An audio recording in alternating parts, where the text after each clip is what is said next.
பத்திரிகையாளர் செந்தில்வேல் எப்படி main stream மீடியால நடக்கக்கூடிய டிபேட்ல தரவுகளோட தன்னுடைய வாதத்தை தெளிவாக ஆணித்தரமாக வைப்பார் அப்படிங்கிறது எல்லாருக்குமே தெரியும்.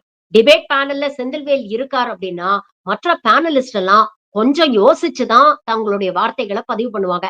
ஆனா, அப்படிப்பட்ட ஒரு டிபேட்ல தான் அதிமுக சார்புல பேசின ஜவஹர்லால் அவர்கள் தேவையில்லாம ஒரு அனில் குஞ்சுக்கு சப்போர்ட் பண்ணி நல்லா வாங்கி கட்டிக்கிட்டு இருக்கிறாரு. நீங்களே பாருங்களேன். இன்னைக்கு சோசியல் மீடியால இந்த வீடியோ தான் வைரல். முன்னாள் அமைச்சர் பொன்முடியோட அவசரம் தேவைப்படுதுன்றனால அவர் கட்சியில ஒரு பொறுப்புல கொண்டு வராங்க.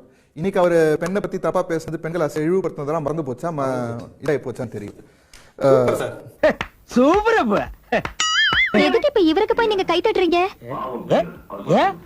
அவர்தான் கதையிலேயே ஒரு பெரிய டர்னிங் பாயிண்ட். அவர் பேசின்ற பொழுது சொன்னாரு, நீங்க வந்து பெண்களை பற்றி தவறாக பேசியது அப்ப இப்ப மறந்து போச்சா அப்படின்னு சொன்னார். திருப்பி பொறுப்பு கொடுத்துருக்காங்களே அப்படின்னு சொன்ன போது மிகுந்த உற்சாகத்தோடு சகோதரர் ஜவஹர் அலி, சூப்பர் சார், அப்படி சொல்லுங்க சார் அப்படின்னாரு. ஜவஹர் அலிக்கும் ஒன்று மறந்துடுச்சு, சகோதரருக்கும் அது மறந்துடுச்சு. இது மறைமுக கூட்டணியான்னு எனக்கு தெரியல. லிப்டிக் பஸ் அப்படின்னு எடப்பாடி பழனிசாமி சொன்னார். அது பெண்களை போற்றக்கூடியதா? டிவி சண்முகம் இப்போ ஒன்று சொன்னார், திமுக எல்லாத்தையும் இலவசமாக கொடுக்கும், முடிஞ்சா ஆளுக்கு ஒரு பொண்டாட்டி இலவசமாக கொடுக்கும். இதுக்கும் சூப்பர் சொல்லுவீங்களா?